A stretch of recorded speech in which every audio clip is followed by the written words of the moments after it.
Hey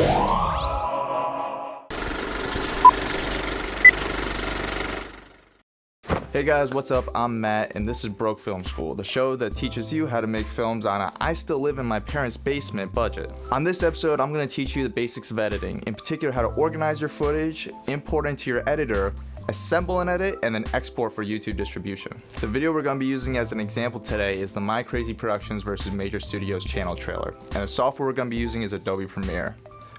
Also keep in mind though that all this footage is already pre-trimmed and synced to the audio. So the most important and easily most overlooked part of editing for beginners is file organization. You want to make sure all of your assets and the project file are in the same folder. The main reason you want everything in one folder is because Premiere doesn't actually copy your footage and assets gig for gig. It's essentially just code that sources where all that stuff is on your computer.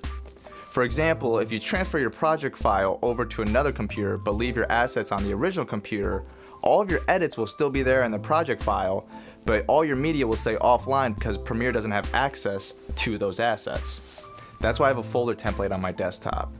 This folder template contains two folders in it: media and project files. Media contains three folders, being assets, audio, and footage, and then the project files folder contains project file folders for any software I will use like After Effects, Premiere, Photoshop, or Blender. With this template, all I have to do is copy and paste it, change the title, and start importing the files to the appropriate folders. This is just one small thing that really speeds up my workflow. That being said, I know most of you don't have a file template, so I'm just going to show you how to make a project from scratch. First, just make a folder that is the title of the project. For us, it's MYCP versus MJ because I forgot how acronyms work. Then I created three folders titled Assets, Audio, and Footage. Next, I transferred my music into the audio folder, outro into the assets folder, and then all my clips into the footage folder. Now, I could put all three of those folders into a media folder and call it a day. However, if you shot over more than one day or more than one scene, I highly suggest putting the footage, audio, and assets folders into another folder that specifies a specific day or scene you shot. Now, it only took us one day to actually shoot this video, but I wanted to give you guys a visual example of how I would organize a project that I shot over more than one day. Now I need to make a folder for my project files. So I create a new folder called Premiere and put that into another new folder called Project Files. After putting our files in those folders, you can finally open Premiere. And the first thing that comes up is the new project prompt. This is where you can title your project and then click Browse to make sure the project saves to the Premiere folder we just made. Once that's done, click OK. Now we have a blank Premiere project. Locate the project window, which should be in the bottom left corner. This is where your footage will be. You can import the footage by either going to File, Import, or since we already did that file organization beforehand, all we have to do is drag the media folder into this project window and it'll import everything already organized. Next, we need to create a sequence so we can actually start assembling the footage in the timeline. Most people drag and drop their footage into the timeline to create a sequence. However, I don't for a couple reasons. It puts your sequence in the footage folder instead of keeping it separate. The sequence be titled after the clip, and the codec isn't exactly what I like. So I prefer to create a new sequence from scratch since I'm going to need to change settings anyway if I drag and drop the clip into the timeline. The way you create a new sequence is File, New, Sequence. Or right click in the project window, go to New Item, Sequence. Then a new window pops up. Go to Settings, change editing mode to Custom, change the frame size to the appropriate frame size in video and video preview, then change your preview file format to QuickTime.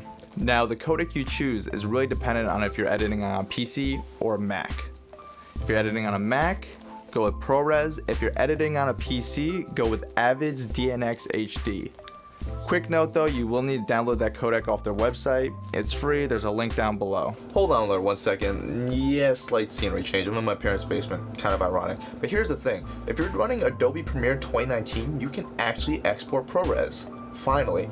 But here's the thing, you can only run Adobe Premiere 2019 on Windows 10, which I unfortunately do not have. So if you're like me running an older version of Premiere, just follow these steps as is. But if you're a newer Adobe Premiere user on Windows 10, instead of using Avid DNxHD, I highly suggest using ProRes. I'm going to show you how to do all that right now that I selected DNxHR/DNxHD codec. Lastly, I have a decently powered workstation, so I personally like to have maximum bit depth and maximum render quality checked.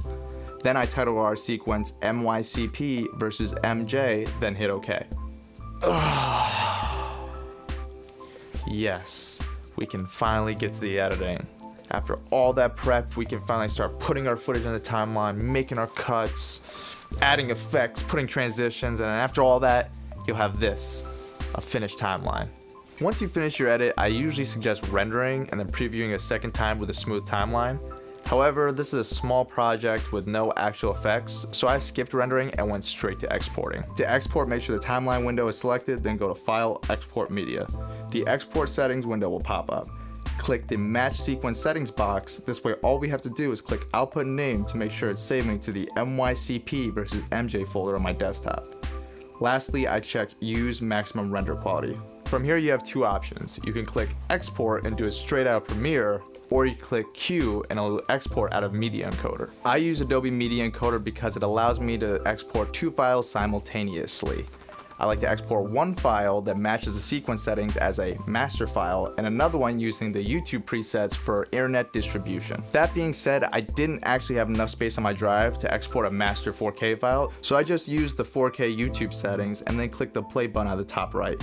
Your video will start exporting and a check mark will pop up once the export is completed. And there you go, you now know how to create a project and export like a pro. Now I know I didn't go over actual editing techniques in this video, but in my experience, the hardest part for beginners to grasp is actually creating their project and then exporting it. In the future, we will go over different editing techniques, but this was just a good starting point. And this is the part where I thank all of you guys for watching. If you like this video, make sure you thumbs up down below, subscribe, comment. If you want to suggest a topic, make sure you tweet at MYCRAZYPRODUCTIONS with the hashtag BrokeFilmSchool.